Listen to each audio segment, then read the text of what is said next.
This lesson is about inductive and deductive reasoning. Most of the lesson is on inductive reasoning. We will get to a couple examples of deductive reasoning at the very end. The last 6 times I went to the beach, the traffic was light on Wednesday and heavy on Sunday. So my conclusion is that weekdays have lighter traffic than weekends.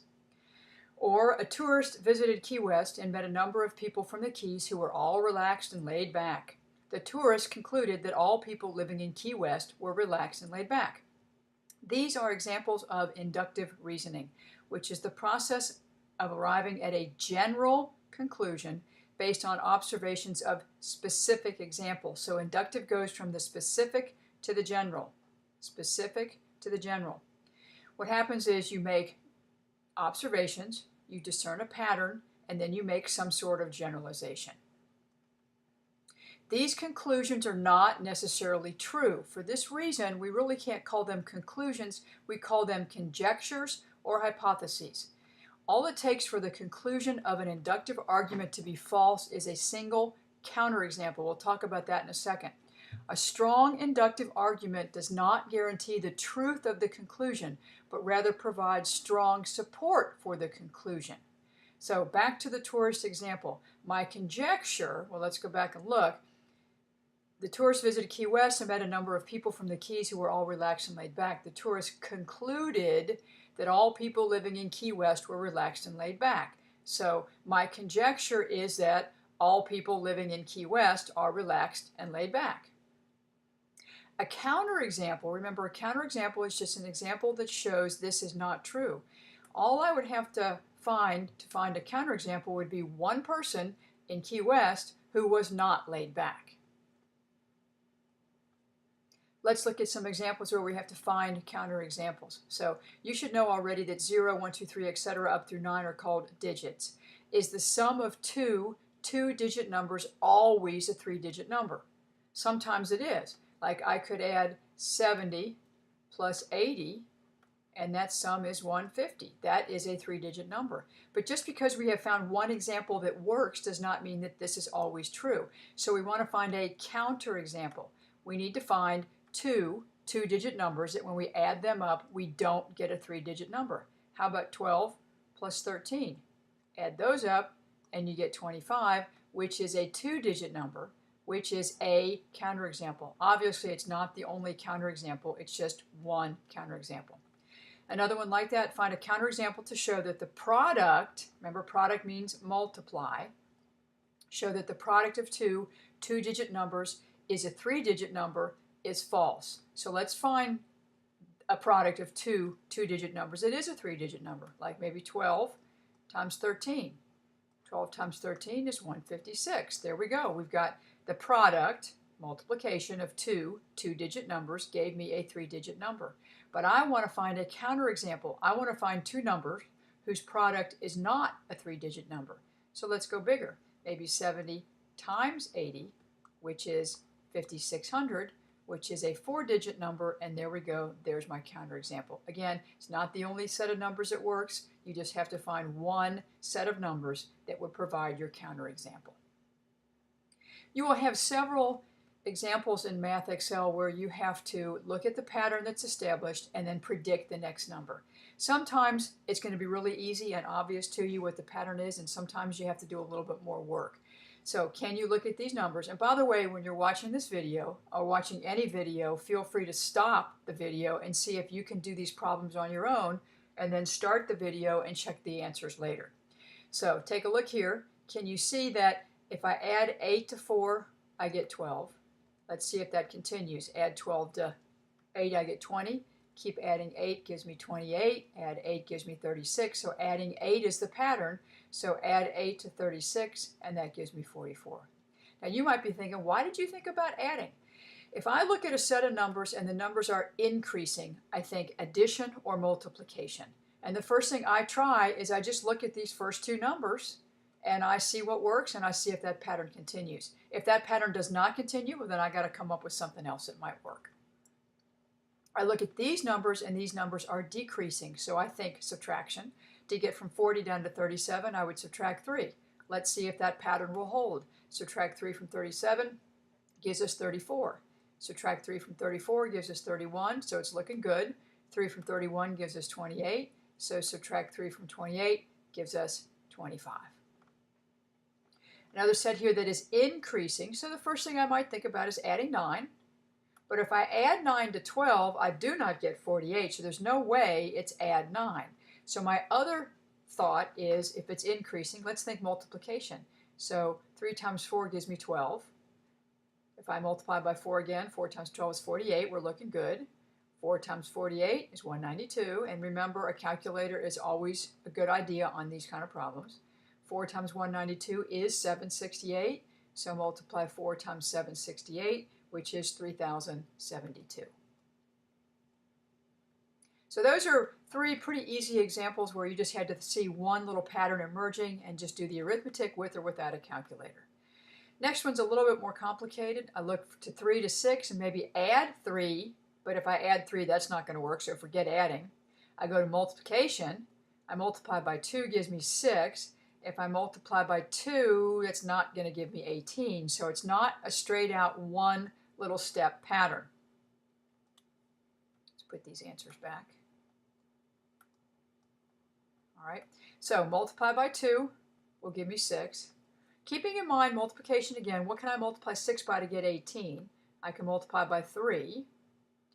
What can I multiply 18 by to get 36? I can multiply by 2. That's looking pretty good. Times 2, times 3, times 2. My guess would be times 3, which gives me 108.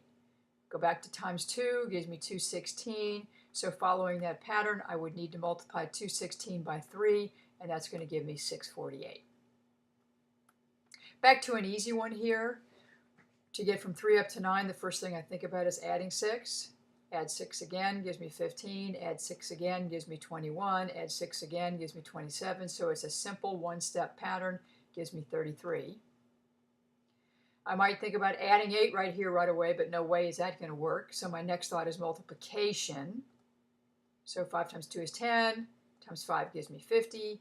Times 5 is 250. Times 5 is 1,250. And that's your last number. Another one's a little more complicated. If I multiply 3 times 2, I get 6. If I try times 2 again, it's not going to give me 18, but I do know if I multiply 6 times 3, I get 18. And then, do you know what you multiply 18 by to get 72? And of course, this is where you could play around with your calculator. But 18 times 4 gives me 72. So that's kind of looking like a pattern, times 2, times 3, times 4. Now look at 72 to 144. Back to multiplying by 2. Gives me 144. Let's see about multiplying by 3. Yes, that's 432. Multiply by 4 is 1728. Brings me back to multiplying by 2, which is 3456. Okay, another one coming on here. To get from 1 up to 9, add 8. Add 8 again. Hey, that's looking pretty good. But if I add 8 to 17, that's not going to give me 3. So that's kind of strange. But let's kind of experiment with this adding 8 thing. 3 plus 8 gives me 11. 11 plus 8 gives me 19. That's nice. The 5, that's kind of weird. Just forget it for a second. Add 8 to 5 gives me 13. Add 8 to 13 gives me 21. So something in here has to do with adding 8 a couple times. So let's take a look at those numbers that didn't work for us for the adding 8. You notice anything about 1, 3, 5? The next number in a 1, 3, 5 sequence would be 7. They didn't ask me, but I could continue. The plus 8 would give me 15.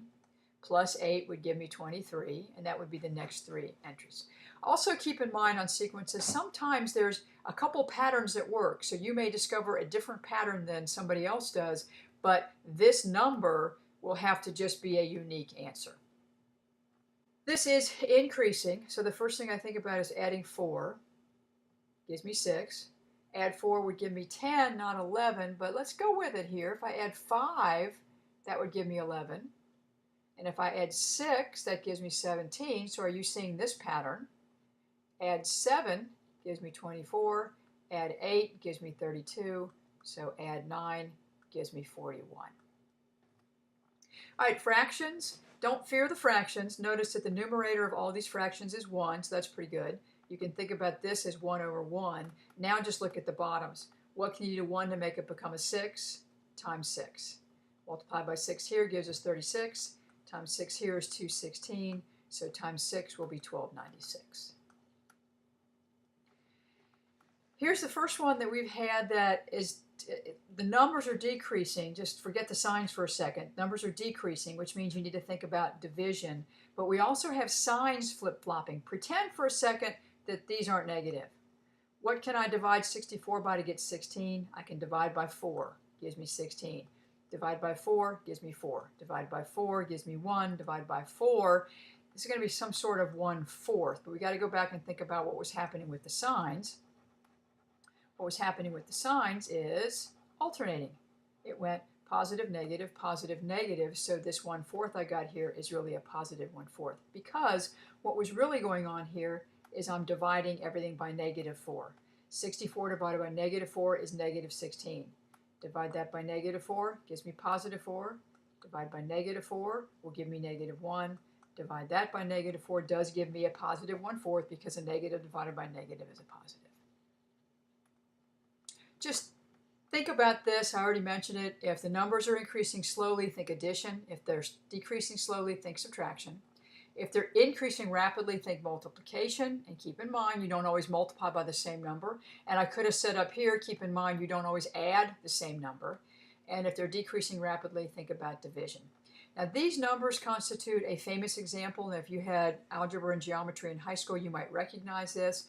It's not anything we've covered so far. This is a matter of taking 1 plus 1 and getting 2. Then take 1 plus 2 gives us 3. 2 plus 3 gives us 5. 3 plus 5 gives us 8, and so on. So what we're doing is we're adding the two previous numbers to get the next term. So 13 plus 21 is 34. This is what's known as the Fibonacci sequence. This pattern, this idea of adding the two numbers before to get the next number, can be repeated with any set of numbers. I can start with these first two numbers. Just make up two numbers off the top of your head and start adding. 2 plus 9 is 11. Now add 9 plus 11 gives me 20. 11 plus 20 is 31. 20 plus 31 is 51. Now add these two together to get my next term, 82. Here's another thing that can happen with these patterns, and that is it's a two-step pattern. If I multiply this by 4, it gives me 20. To get from 20 down to 17, I would subtract 3. Keep that up. Times 4 gives me 68. Subtract 3 gives me 65.